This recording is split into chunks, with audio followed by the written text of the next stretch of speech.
Welcome to the Human Capital Innovations Podcast, your go-to source for personal, professional, and organizational growth and development. We hope you tune in often for all things people management, organizational development and change, organizational leadership, and social impact related.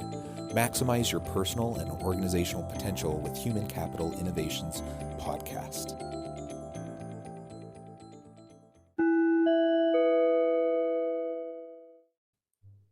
Welcome to the Human Capital Innovations Podcast. In this HCI podcast episode, I share my recent Forbes article, Creating a Workplace Culture of Belonging, Diversity, and Inclusivity.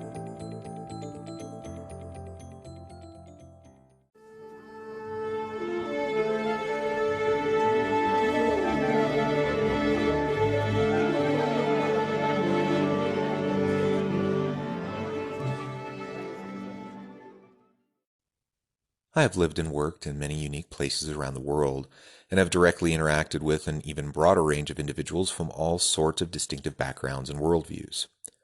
As part of my travels, I spent an extensive amount of time working in South Korea.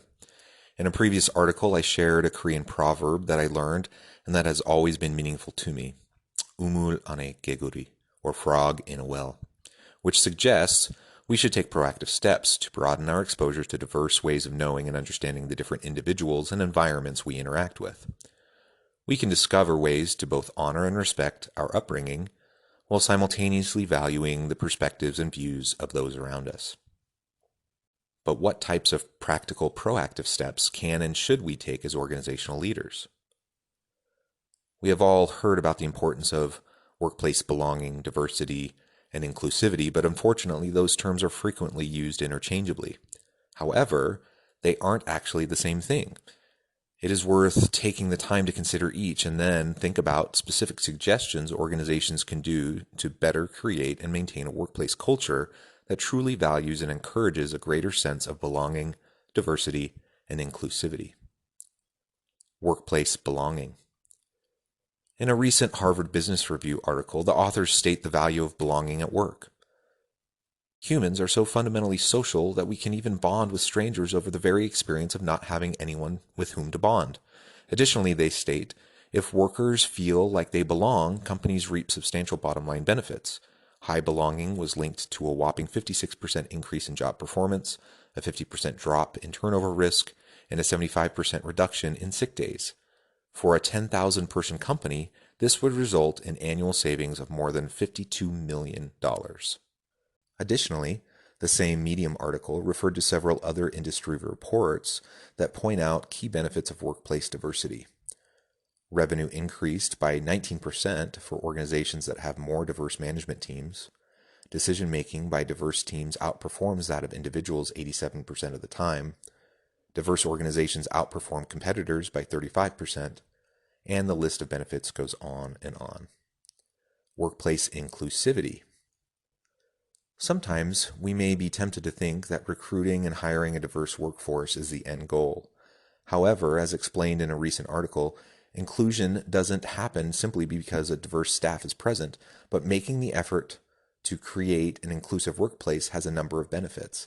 Diverse and inclusive companies are more adaptable, promote creative and innovative thinking, and attract additional talent interested in working in such an environment. Whether it is for reasons related to company performance and the bottom line, or just an organization's desire to be employee-centric and sincerely focus on the human needs of its employees, leaders need to look for ways to help every employee feel welcomed, needed, wanted, valued, and that they have a genuine way to connect and contribute. Workplace diversity. A recent Medium article defines workplace diversity as a company which employs a people of varying characteristics such as gender, age, religion, race, ethnicity, cultural background, sexual orientation, religion, languages, education, abilities, etc. Specifically, in relation to innovation, a recent study by innovation guru Josh Bersin found that inclusive companies are 1.7 times more likely to be innovation leaders in their market. Action steps to enhance workplace belonging, diversity, and inclusivity. A recent article from the Society for Human Resource Management suggests that we should take deliberate steps to recruit and hire a diverse workforce that includes a range of ages, ethnicities, religions, and worldviews, diverse backgrounds, and characteristics. All know that we should focus on workplace belonging, diversity, and inclusivity. But how do we do it? Here are 8 important steps and ideas for action that can have immediate impact in any organization.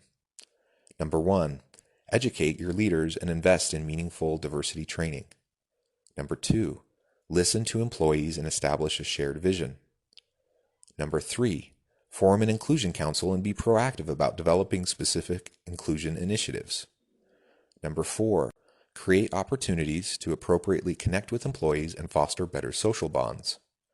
Number 5, create opportunities to interact with and celebrate employee difference. Number 6, create employee resource groups and establish mentoring initiatives. Number 7, hold better meetings where all views are welcome and sought out. Number 8, report goals and measure progress. Conclusion. It is one thing to understand the business case for creating a workplace culture of belonging, diversity, and inclusion, which is incredibly strong and is supported by a tremendous amount of research. But let us also not forget the human argument. It is my position that all people, regardless of personal ascribed or achieved status or characteristic, background or worldview, deserve to be treated with dignity and respect. As such, there are tangible actions organizational leaders can start taking today to create and maintain a healthy organizational culture in which all feel genuinely welcomed, needed, wanted, valued, and given meaningful opportunities to engage and contribute. When this occurs, organizations will thrive.